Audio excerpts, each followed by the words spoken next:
1 year after the war ended, the galaxy gathered for the dedication of the G1 Kim Memorial Station. The massive structure orbited Kepler Station, where President Kim had been murdered, its crystalline spires catching light from the surrounding nebula in brilliant displays of color. President Youngmin Han stood at the podium in the station's central hall, looking out at delegates from hundreds of worlds. The same species that had once questioned humanity's place in the galaxy now listened with respectful attention. "We gather here not to celebrate victory," he began, his voice carrying through the hall, "but to remember a woman who believed that different peoples could live together in peace. President Kim died for that belief. This station ensures that her dream lives on." The memorial was more than just a monument, it was also a warning. The station's elegant design concealed some of the most advanced defensive systems in the galaxy: attack satellites disguised as artistic sculptures, shield generators built into the decorative panels, weapon systems hidden within the memorial gardens. Anyone who looked at the beautiful station would remember what happened to President Kim. Anyone foolish enough to threaten the station would discover what happened to those who murdered human leaders. Ambassador Theklis approached President Han after the ceremony. "It's beautiful," he said, looking up at the crystal spires. "She would have loved it." "She would have preferred that it wasn't necessary," Han replied. "But yes, I think she would have approved of the message it sends." That message was simple. Humanity remembered its dead, and there were consequences for those who harmed the innocent. The Federation Council had offered humanity a permanent seat after witnessing their military capabilities. The offer came with conditions that showed how much the galaxy's perspective had changed. Any species that committed acts of terrorism would face immediate response from human forces. Any government that threatened civilian populations would be placed under human protection. Humanity had become the galaxy's policeman, not through conquest, but through demonstrated competence. Admiral Hyunwoo Park now commanded the largest fleet in galactic history. From his headquarters on Luna Station, he oversaw defense operations across hundreds of star systems. The human fleet was no longer hidden. 400 ships patrolled openly throughout Federation space, a visible reminder of the price of aggression. "Sir," his aide reported during a routine briefing, "we've received a request for assistance from the Quillari government. Pirates have been attacking their outer colonies." "Send the 5th Squadron," Park ordered. "Rules of engagement are standard. Protect the civilians, disable the pirates, avoid casualties if possible." The pirates surrendered the moment they detected human ships approaching. No one in the galaxy wanted to fight humanity anymore. Not after seeing what happened to the Hegemony Alliance. Engineer Narration had established the Human Defense Initiative, sharing defensive technologies with peaceful species while maintaining humanity's military edge. Her workshops on Luna Station produced shield generators for Federation worlds, but the most advanced systems remained exclusively human. "We're not trying to control the galaxy," she explained to a gathering of alien engineers.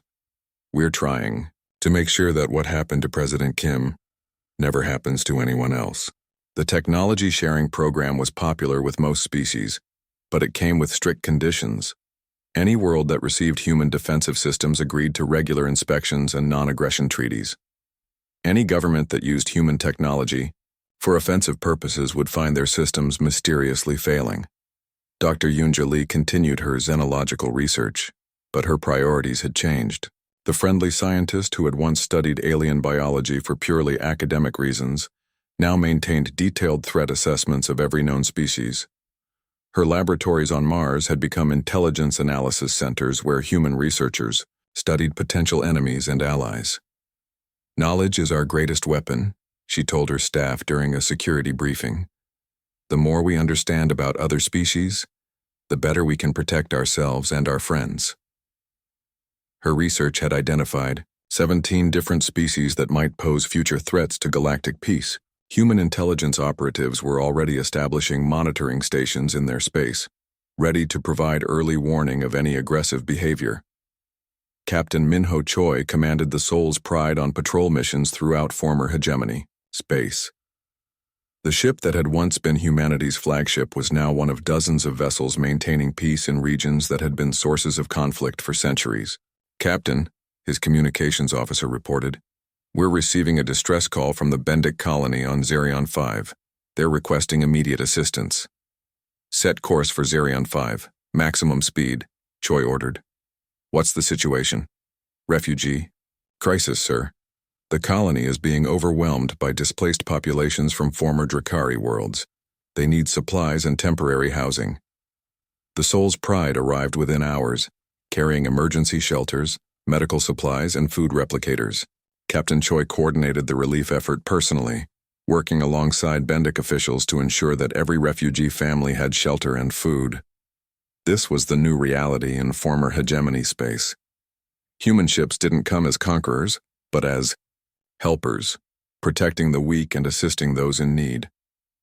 The contrast with the old hegemony's brutal rule was impossible to miss. The former Drakari worlds had become a special case. With their government dissolved and their military destroyed, the Drakari population faced an uncertain future. Rather than abandoning them to chaos, humanity had established a protectorate system. Colonel Yuna Kim, who had led the ground assault on Drakari Prime, now served as administrator of the reconstruction effort. Her office in the former military command center had been converted into a civilian aid coordination facility. "Status report on the reintegration program," she requested from her staff. "Better than expected, Colonel," replied Dr. Su-Young-an, who had traded her role as a spy for legitimate reconstruction work. 70% of former Drakari military personnel have enrolled in civilian job training. The agricultural restoration program is ahead of schedule, and the new democratic government will hold its first elections next month. The transformation was remarkable. Drakari Prime, once a military fortress world, was becoming a center of learning and culture. Human advisors worked alongside Drakari civilians to build schools, hospitals, and research facilities. The species that had once been the galaxy's most aggressive was learning to live in peace. General Wanho Lim oversaw similar programs throughout former hegemony space. His military engineers built infrastructure on dozens of worlds, while human, medical teams provided healthcare to populations that had been neglected under the old regime. "We're not occupying these worlds," he explained to a gathering of Federation officials. "We're helping them heal. The hegemony ruled through fear and oppression. We're showing them that there's a better way." The results spoke for themselves. Trade increased throughout the region. Scientific cooperation flourished. Species that had been enemies for centuries began working together on joint projects. Dr. Haeun Park had converted her nanite laboratories into peaceful research facilities.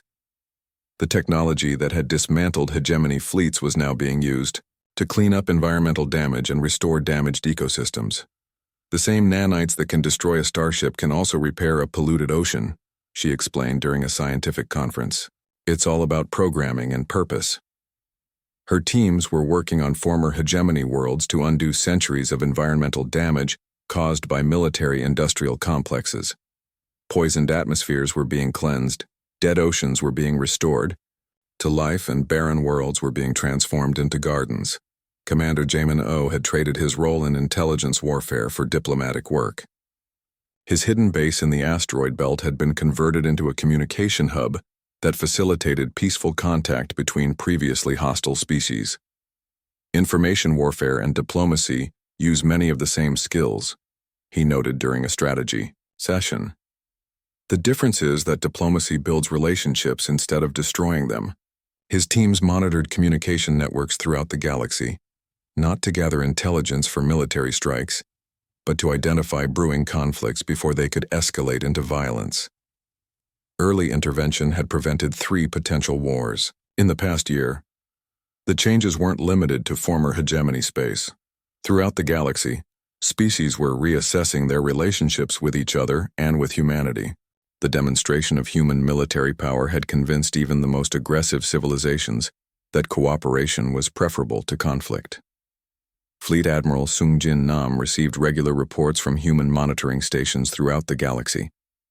The small facilities, staffed by volunteer observers, provided early warning of any military buildups or aggressive behavior.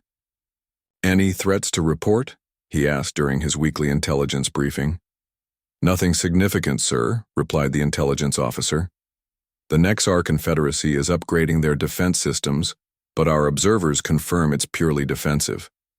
The Xylan Empire is conducting fleet exercises, but they're following standard peaceful protocols. What about the hegemony survivors? General Vorthak remains in prison on Drakari Prime. He's been writing his memoirs, mostly complaints about.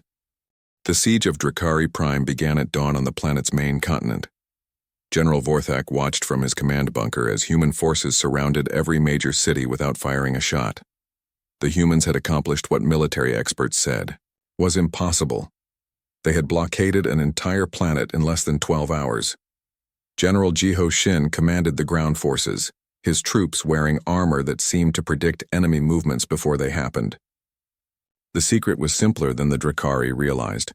Humanity had been intercepting their quantum communications for years.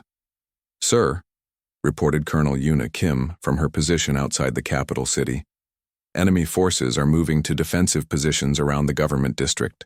They're following Pattern 7 from their tactical manual." General Shin smiled grimly. "Then we'll use Response Protocol 7 Alpha. Begin the demonstration." The demonstration was terrifying in its precision. Human forces bypassed every Drakari defensive position, striking at supply lines, communication hubs, and command posts with surgical accuracy. It was as if they knew exactly where every Drakari unit would be before the Drakari themselves had decided. General Vorthak watched his carefully planned defenses crumble in real time. "How are they doing this?" he demanded of his communications officer. "Sir, they seem to know our orders before we give them." That was exactly what was happening.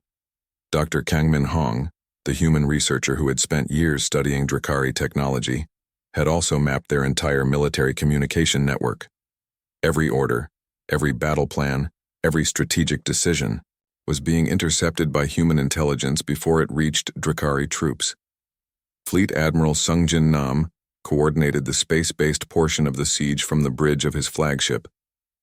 The human fleet maintained a loose blockade around the planet, allowing civilian traffic to pass while preventing any military vessels from escaping. "Admiral," his tactical officer reported, "Drakari High Command is attempting to activate their planet killer device." "The Mooncracker weapon?" Nam asked. "Let them try." The Drakari had one final desperate plan. If they couldn't win the war, they would destroy Earth in revenge. Their most powerful weapon, a battle station the size of a small moon, began powering up its reality disruption cannon. The weapon could literally erase a planet from existence. Captain Kyungmin Park commanded the stealth ship Daegu's Whisper, positioned just outside the battle station's sensor range. His ship carried humanity's most advanced nanite payload, microscopic machines that could disassemble any material they encountered. Nanite deployment in 3, 2, 1, deployed. The nanites spread through space like an invisible cloud, programmed to target the specific metals and crystals used in Drakari technology. They ate through the battle station's hull, power systems, and weapons in minutes.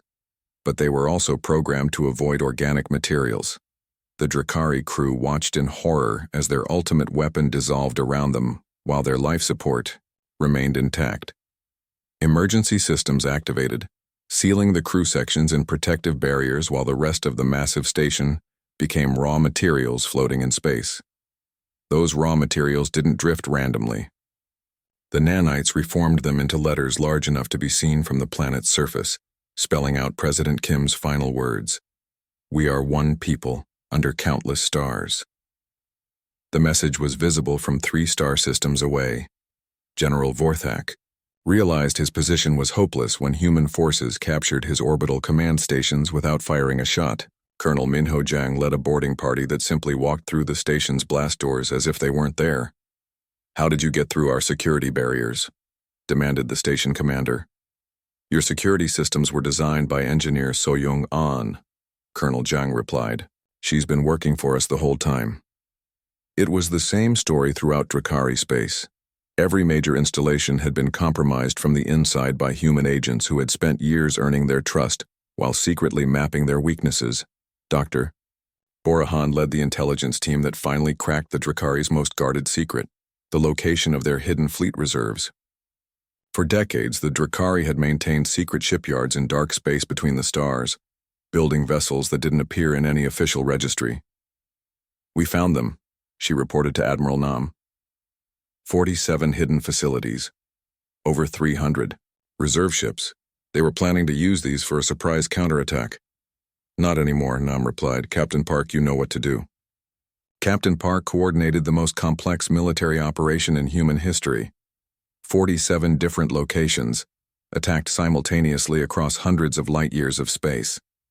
Human stealth fleets appeared at each hidden facility, destroyed the ships and infrastructure, then vanished again before any reinforcements could arrive. The entire operation took exactly 6 hours. The end came when General Vorthak's own military commanders refused to follow his orders. Colonel Nexar, his second-in-command, contacted General Shin directly. "We surrender," the Drakari officer said simply. "Our people have suffered enough for Vorthak's pride." The surrender ceremony took place aboard the Soul's Pride, humanity's original flagship. Supreme Commander Changmin Seo accepted the unconditional surrender of all remaining hegemony forces, while General Vorthak was brought aboard in restraints. "You were fools to resist," Vorthak said to Commander Seo. "Did you think the galaxy would accept human dominance? Other species will unite against you now." Commander Seo looked at the defeated Drakari general with something approaching pity. "You still don't understand. We never wanted to dominate the galaxy. We wanted to be left alone to build our civilization in peace. You made that impossible when you murdered President Kim." The surrender terms were surprisingly lenient. Complete reparations for the assassination, the dissolution of the Hegemony Alliance, and the establishment of human monitoring stations in former hegemony space. No territorial conquest, no enslaved populations, no genocide. President Youngmin Han explained the reasoning in a broadcast to the galaxy. "We are not conquerors. We are gardeners. We will tend the peace that President Kim died believing in, but we will also ensure that the weeds of aggression can never grow again." The monitoring stations were the key to humanity's strategy. Small facilities staffed by human observers, positioned to watch for any resurgence of the militaristic thinking that had led to the assassination.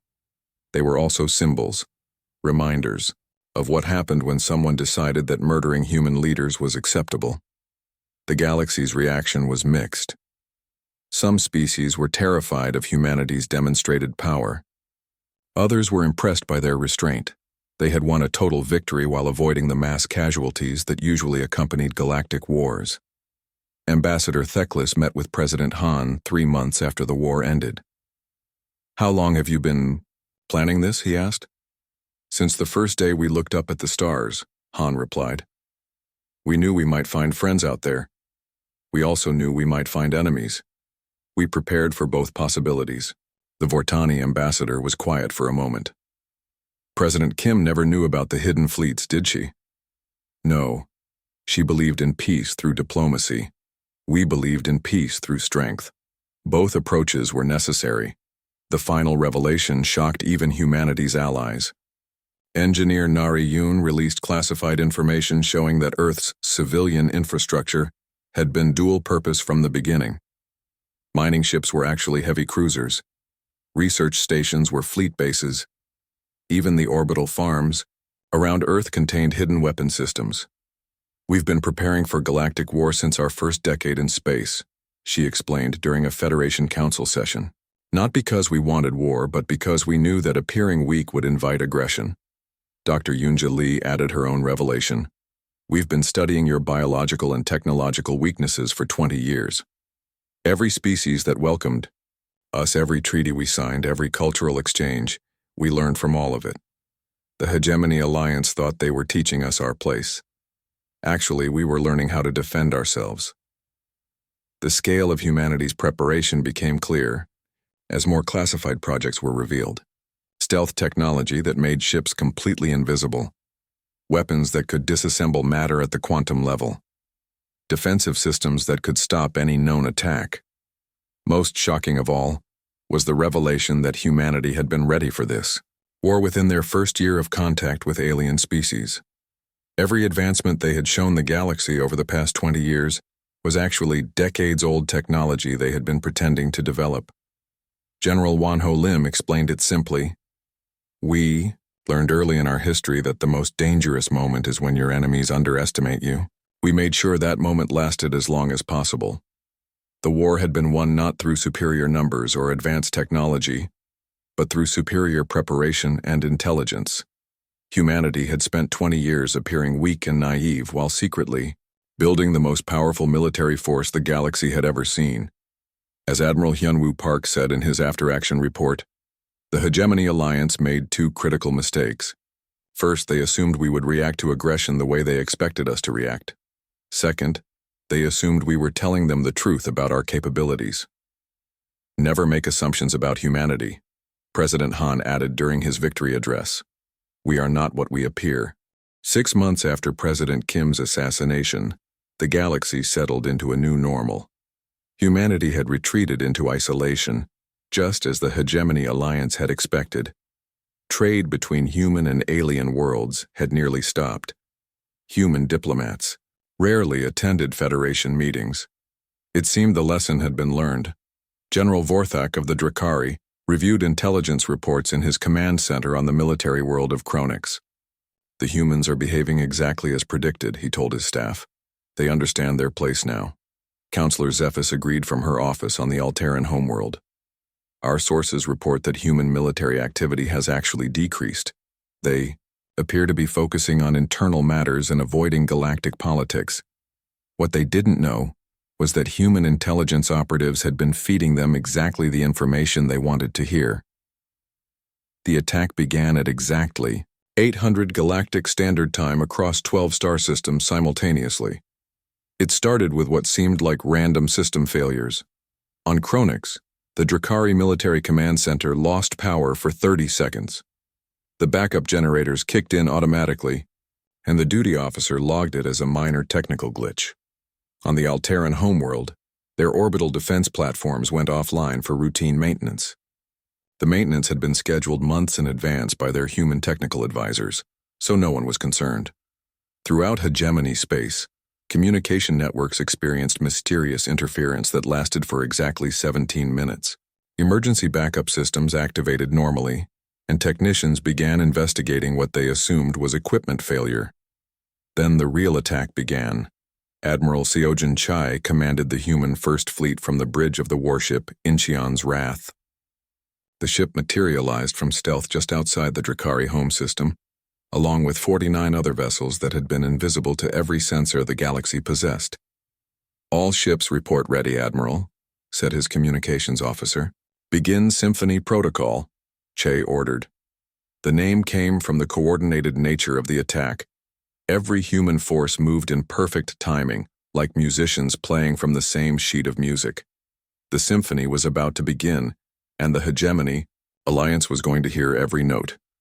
Captain Minho Choi watched from the Soul's Pride as human ships dropped out of stealth throughout the galaxy. In the Alteran system, Admiral Daehyun Kim's Second Fleet appeared. In the Krek system where the Hegemony Alliance held their council meetings, Admiral Seon-ho Yu's Third Fleet surrounded the planet. Sir, reported his tactical officer, all fleets are in position. The enemy hasn't detected our approach. That was because there was nothing to detect. The system failures that had occurred 30 minutes earlier had been caused by quantum viruses, invisible programs that infected alien computer systems and fed false sensor data back to their operators. The Drakari thought they were seeing empty space where 50 human warships were actually positioned.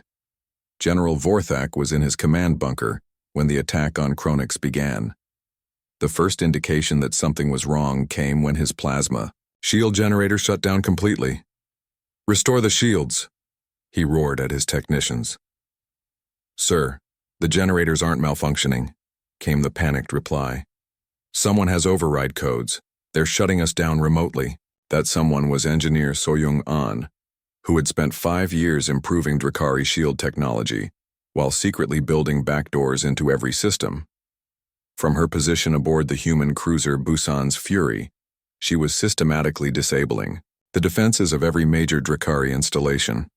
Shields down on military installations 1 through 15, she reported to Admiral Che.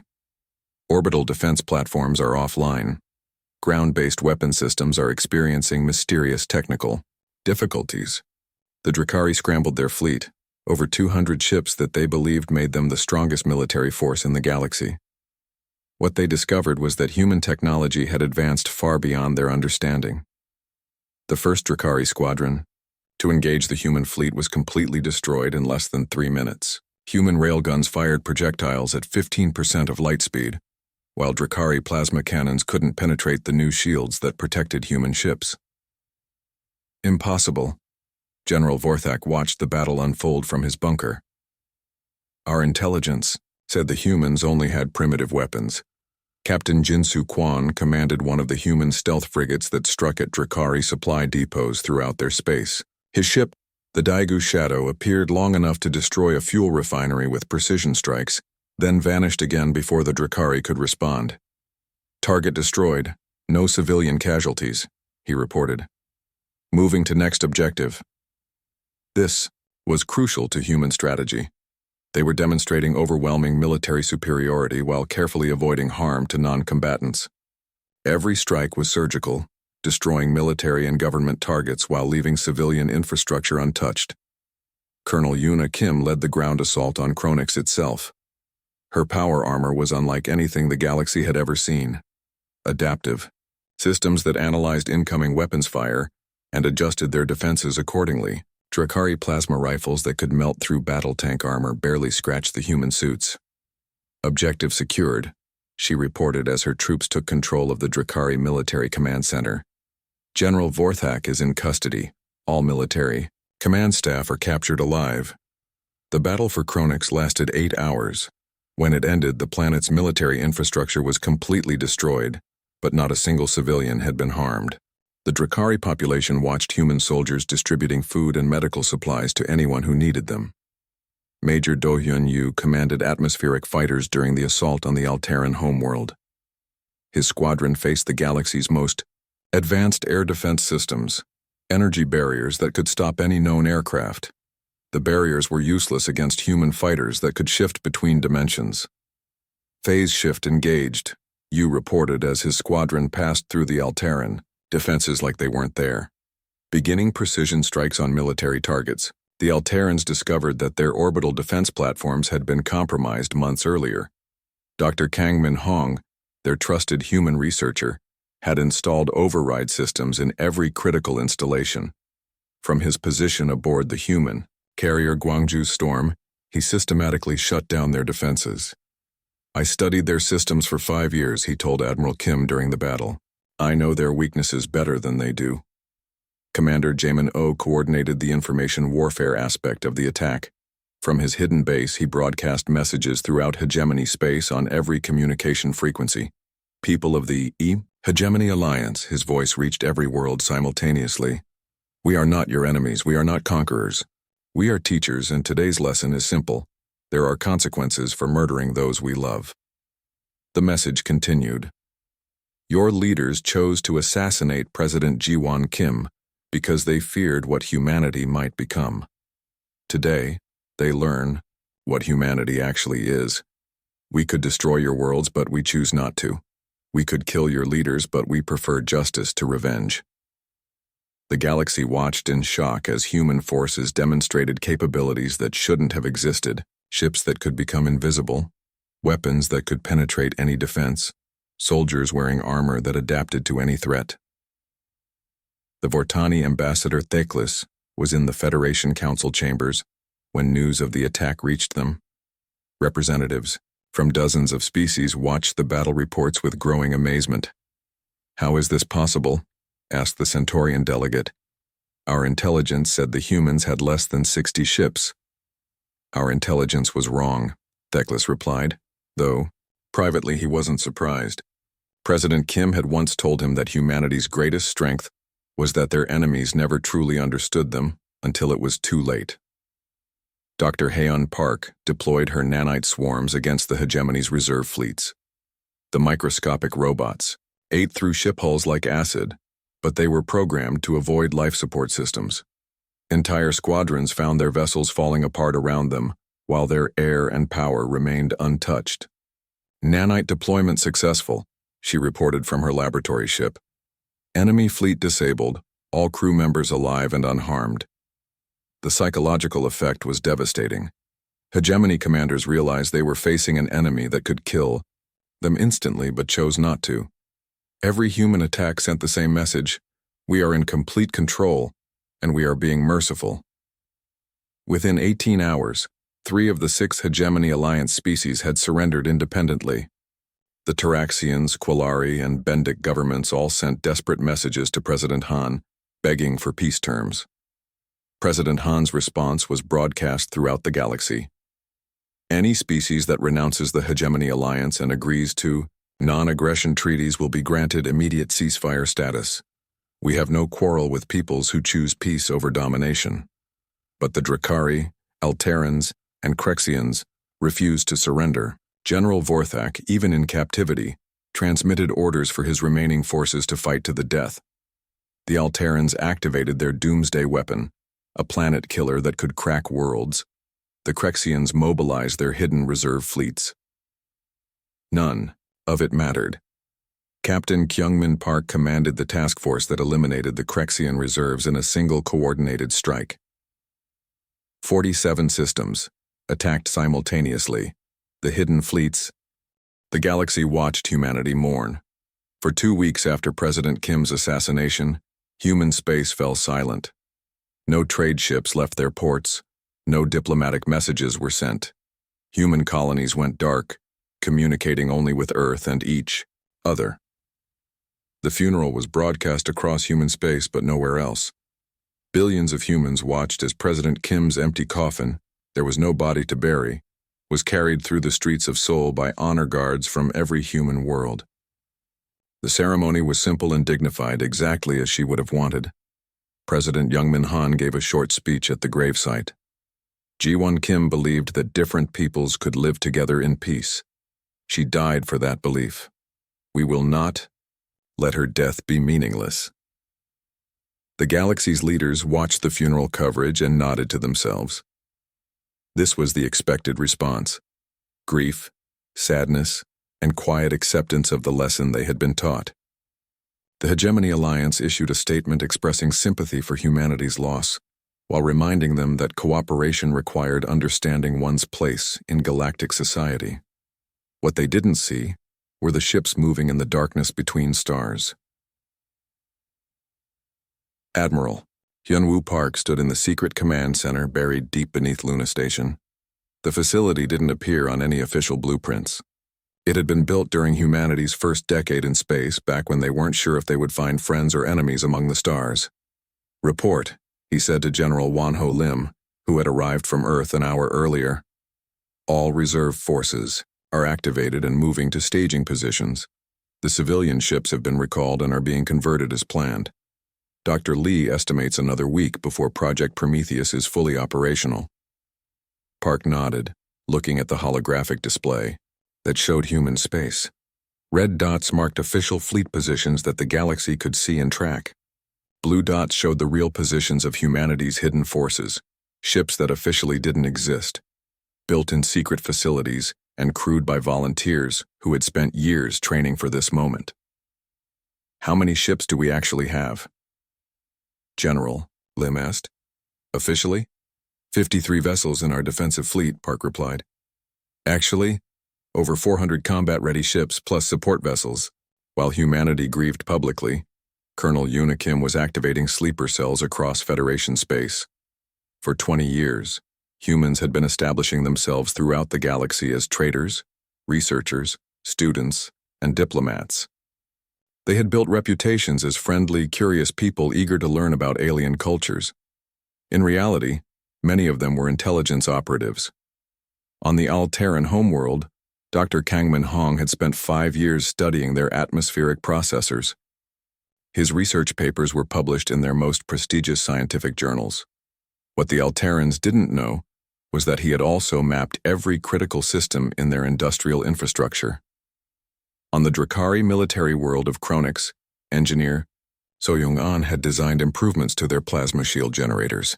The Drakari were proud of their defensive technology and had welcomed human assistance in making it more efficient.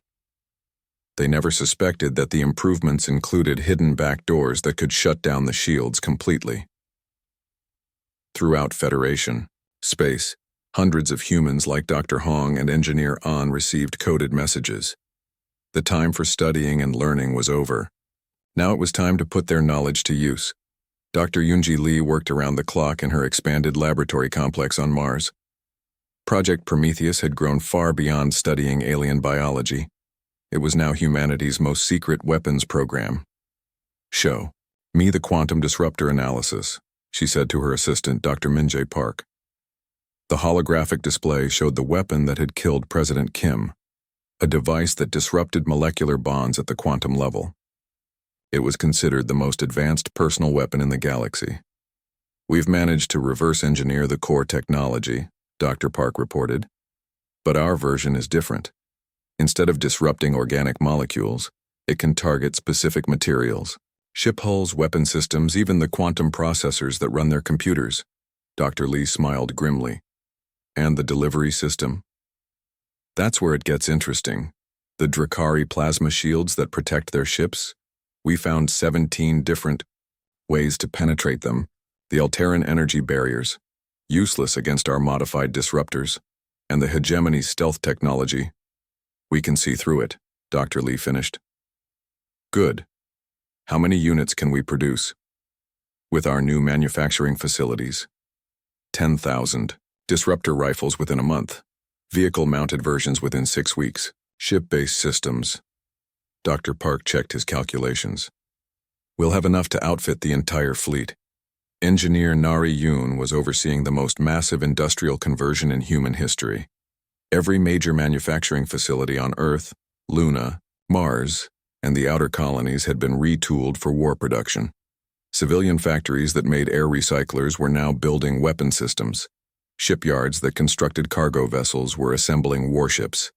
The galaxy thought humanity had 53 military ships. They were wrong. Humanity had been building warships disguised as civilian vessels for decades. The mining ship orbiting Jupiter was actually a heavy cruiser with enough firepower to level a city. The research station near Saturn was a fleet base with repair facilities and weapon stockpiles. "How long until full conversion is complete?" asked Captain Jinsu Kwan, who had just arrived from the outer system. "Another week," Nari replied. "But we can begin operations with what we have now. The stealth frigate squadrons are already deployed to their target systems." Captain Kwan nodded. His ships were invisible to every sensor system the galaxy possessed. Human stealth technology had advanced far beyond what they had shown their neighbors. The Hegemony Alliance was watching for human fleet movements and seeing exactly what humanity wanted them to see. Nothing. Dr. Haeyun Park was putting the finishing touches on humanity's most terrifying creation.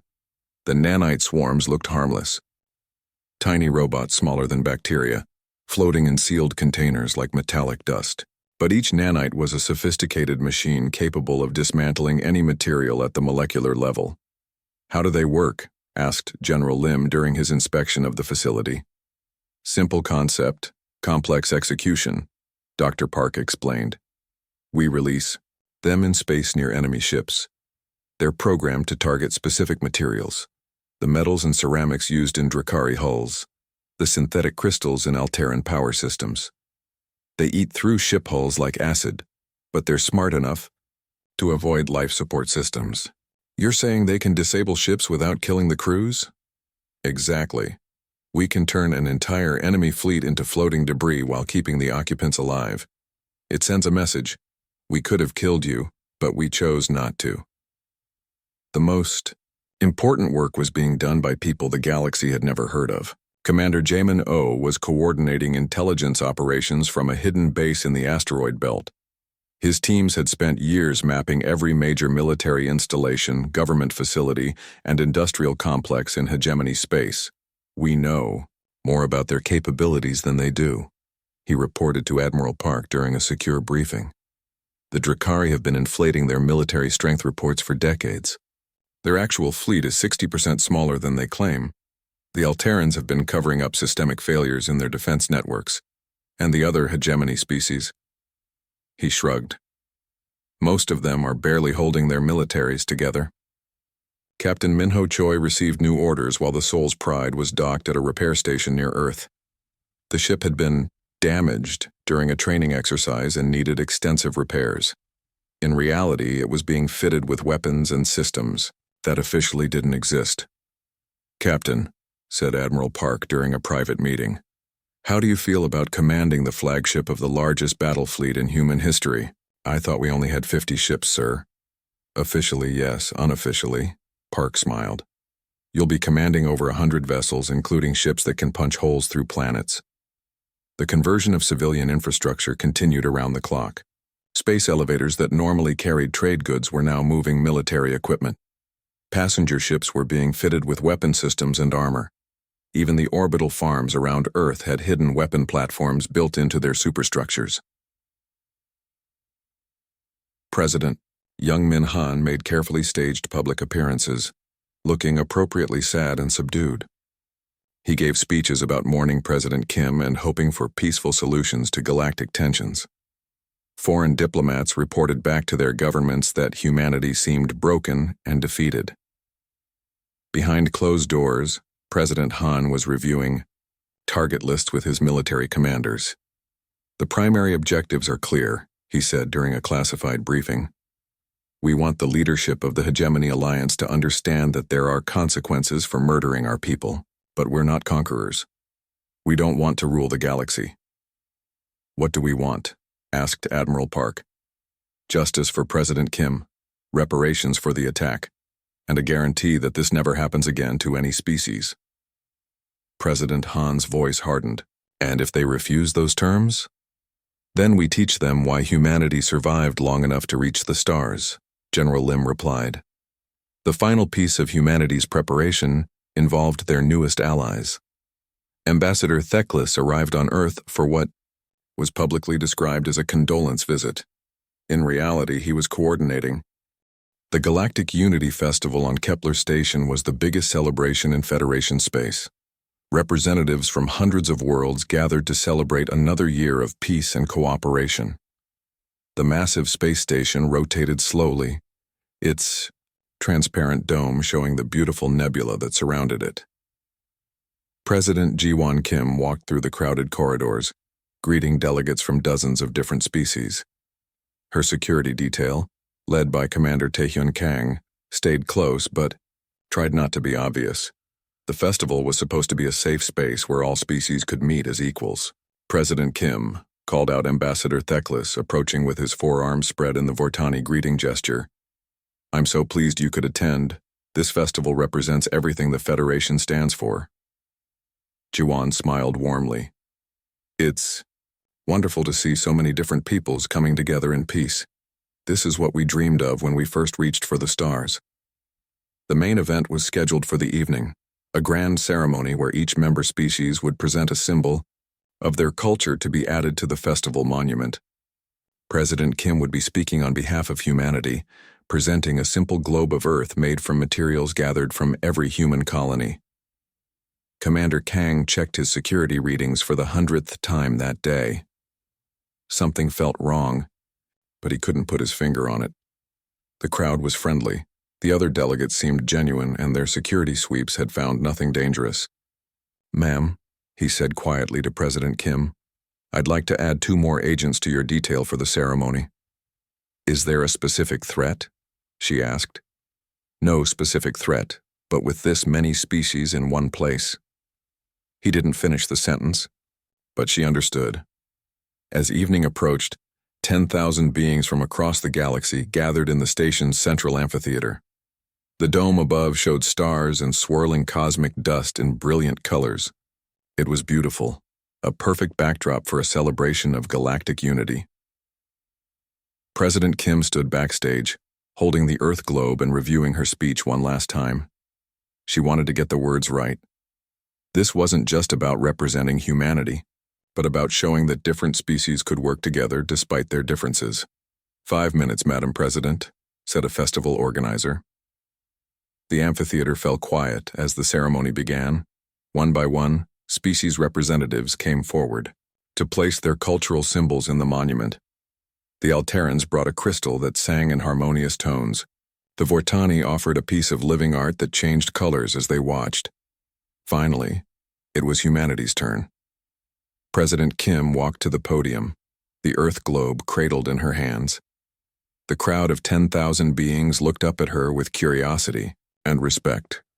She began to speak. Friends from across the galaxy. Her voice carried clearly through the amphitheater's speakers. Humanity comes to this festival with humble hearts and open minds. We bring this globe, made from materials that represent every human world, every colony, every outpost where our people have made their homes among the stars. She held up the beautiful sphere, which caught the light from the nebula above and seemed to glow from within. But we don't bring this as a symbol of human achievement. We bring it as a promise. Just as this globe is made from pieces of many worlds brought together, so too can our species work together to build something greater than any of us could create alone. The crowd was quiet, listening intently. Many had never heard a human leader speak before. We pledge to be good neighbors, fair traders, and loyal friends to all who share our values of peace and cooperation. We pledge to defend not just our own people, but any who are threatened by those who would use force instead of reason. Commander Kang, watching from the side of the stage, noticed movement in the upper galleries. His hand moved instinctively toward his weapon, but the figures seemed to be just late-arriving delegates finding their seats. President Kim continued her speech. The universe is vast and full of wonders we have yet to discover. But the greatest wonder is not found in distant stars or alien worlds.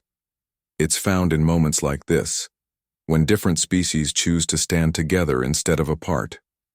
She took a step toward the monument, ready to place the Earth globe in its designated spot. The quantum disruptor beam struck her without warning. The weapon fired from 3 different locations simultaneously: the upper gallery, a maintenance access tunnel, and a service corridor.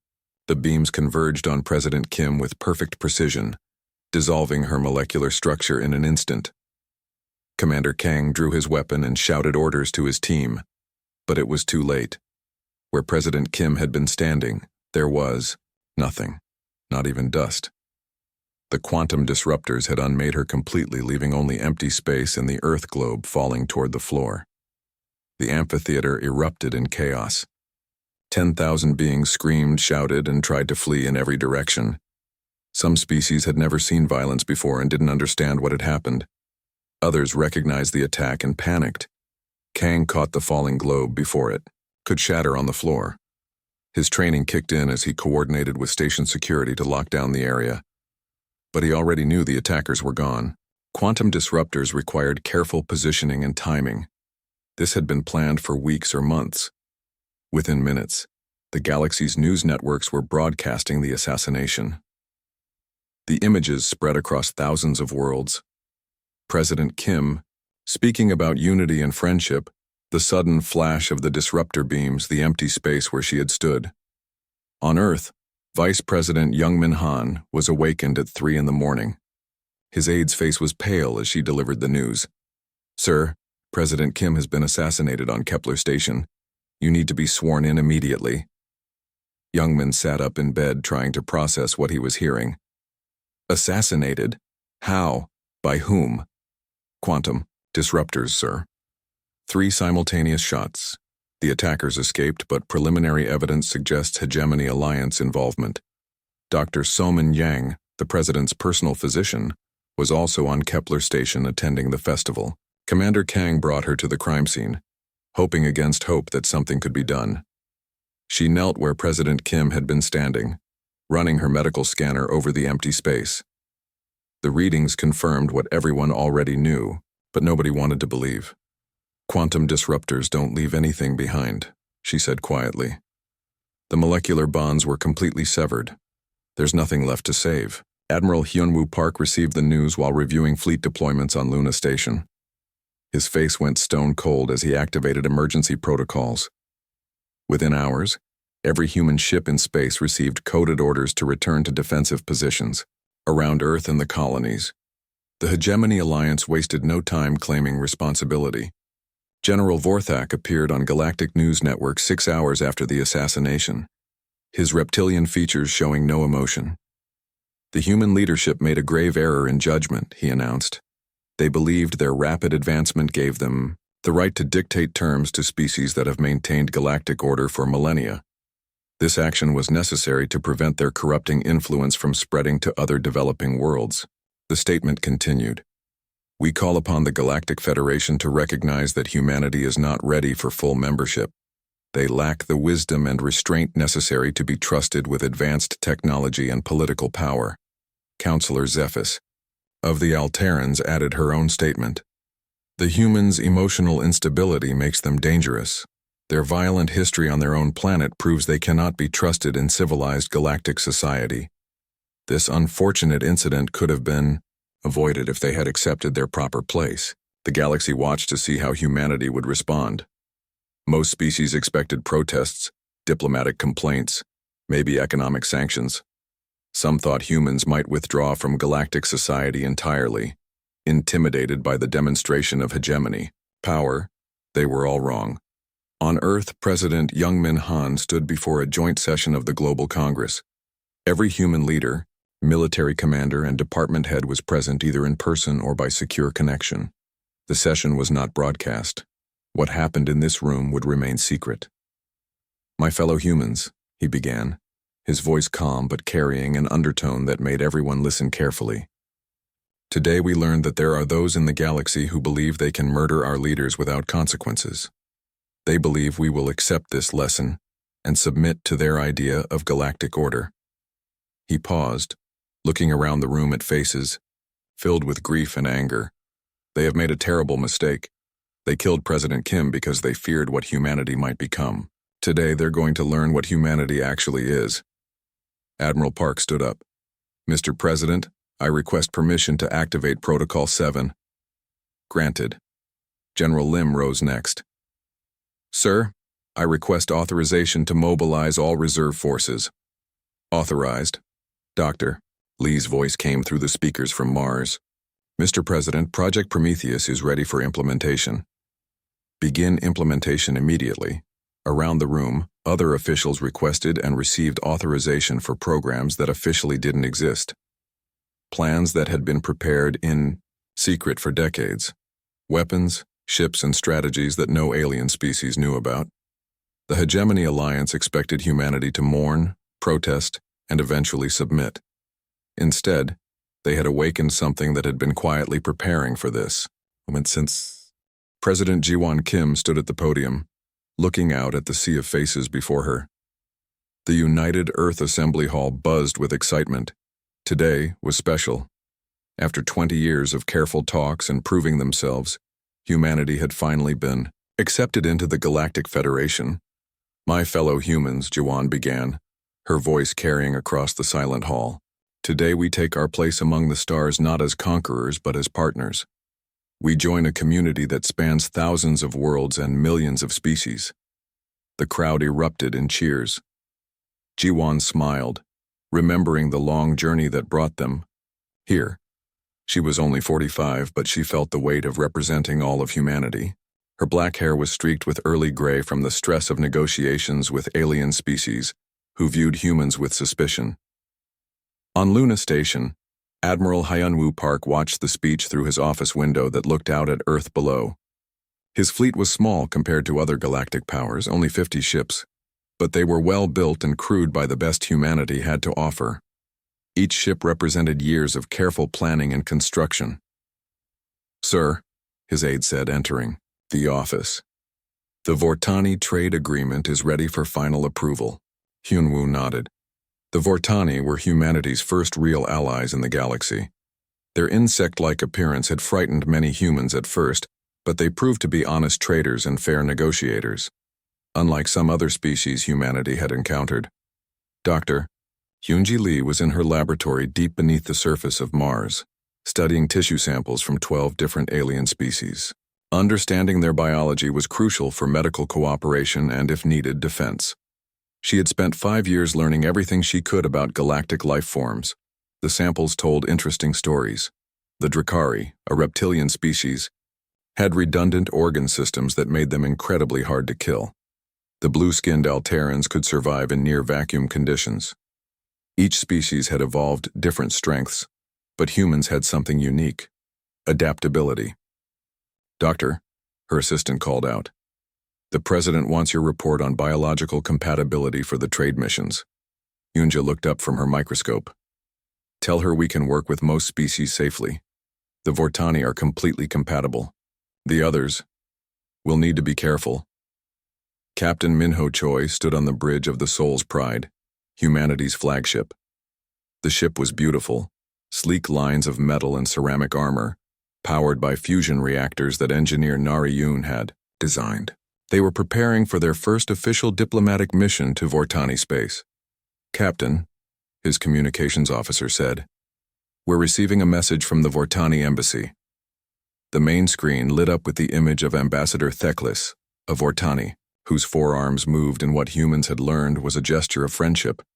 His compound eyes glittered as he spoke. "Captain Choi, we look forward to welcoming the Soul's Pride to our homeworld. This trade agreement will benefit both our peoples greatly." Minho smiled and bowed slightly. "The honor is ours, Ambassador. We're excited to learn more about Vortani culture and technology, but not everyone in the galaxy was happy about humanity's acceptance into the Federation." In a dark meeting room on the planet Krex, representatives from 6 different species gathered around a circular table. The Drakari delegation leader, General Vorthak, slammed his clawed hand on the table. "The humans advanced too quickly. In 50 years, they went from primitive chemical rockets to fusion drives. In another 50, they might challenge our dominance." "They breed like insects," hissed Counselor Zephys of the Alterans. "Their population grows faster than any species in the galaxy. Give them a few centuries and they'll outnumber us all." The Hegemony Alliance, as they called themselves, had controlled galactic politics for over 1,000 years. They decided which species could join the Federation and which ones would remain isolated on their homeworlds. Humanity's rapid advancement threatened their careful balance of power. Back on Earth, President Ji-won Kim was meeting privately with Ambassador Theklis in her office. The Vortani's 4 arms moved nervously as he spoke. "President Kim, I must warn you. Not all species welcome humanity's membership in the Federation. Some see your rapid advancement as threatening." Ji-won set down her teacup and looked at the ambassador seriously. "What kind of threats are we talking about? Political pressure, trade restrictions, perhaps isolation?" Theklis replied. "The Hegemony Alliance has ways of making life difficult for species they don't approve of. And if we refuse to be intimidated?" Theklis's compound eyes dimmed. "Then they might take more direct action. The galaxy has a long history of accidents happening to species that don't know their place." That evening, Ji-won called an emergency meeting with her top advisors. Admiral Hyunwoo Park flew in from Luna Station. General Won-ho Lim arrived from the military headquarters in Seoul. Dr. Yoon-ji Lee connected via secure video link from Mars. "We have a problem," Ji-won began, and explained the ambassador's warning. Admiral Park leaned forward. "Our intelligence suggests the hegemony has been watching us closely. They've sent scout ships to monitor our colonies and military installations." General Lim pulled up a holographic display showing human space. "We have defensive positions around Earth, Luna, and Mars. Our outer colonies are more vulnerable." Dr. Lee's image flickered as she spoke from Mars. "I've been analyzing their biological weaknesses. If they move against us, we need to be prepared." "I hope it doesn't come to that," Ji-won said. "But we need contingency plans.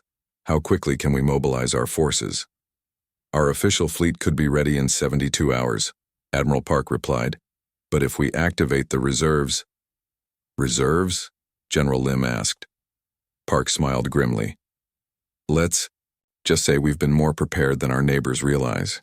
Meanwhile, engineer Narration was working late in her laboratory on Luna Station. The fusion drives she had designed were impressive, but they weren't her only project. Hidden in classified sections of her workshop were prototypes for technologies that officially didn't exist. Stealth systems that could hide ships from any known sensors. Weapons that could crack a planet's crust. Defensive shields that could stop anything the galaxy could throw at them. Humanity had been busy during their 20 years of diplomatic negotiations. Captain Minho Choi received new orders, as the Soul's Pride prepared to depart for Vortani space. "Change of plans, Captain," came Admiral Park's voice over the secure channel. "We're adding 2 escort ships to your mission. Is there a problem, sir?" "Precautionary measures. The galaxy is watching this trade mission closely. We want to make sure nothing goes wrong." The next morning, President Ji-won Kim stood before the United Earth Assembly again. This time, her message was different. "My fellow humans," she began, "we enter the galactic community with open hands and peaceful hearts. We seek friendship, trade, and cooperation with all species who share these values." She paused, looking directly into the cameras that would broadcast her words across human space. "But let no one mistake our desire for peace as weakness. We have learned through our history that peace must sometimes be defended. We stand ready to protect our people, our allies, and our values against any who would threaten them." The crowd cheered, but there was a different quality to it now, determination mixed with hope. In the Hegemony Alliance meeting room, the alien leaders watched the broadcast with growing anger. "She dares to threaten us?" General Vorthak growled. "Perhaps it's time to teach these humans a lesson," Counselor Zephys suggested. "Show them what happens to species that forget their place." They began planning what they thought would be a simple demonstration of power, a quick strike to humble humanity and remind the galaxy who really controlled galactic politics. They had no idea what they were about to unleash. As President Ji-won Kim prepared for bed that night, she looked out her window at the stars. Somewhere, out there, alien species were deciding humanity's fate. She hoped for peace, but she knew her people were ready for whatever came next. The golden dawn of humanity's galactic age was about to be tested by fire.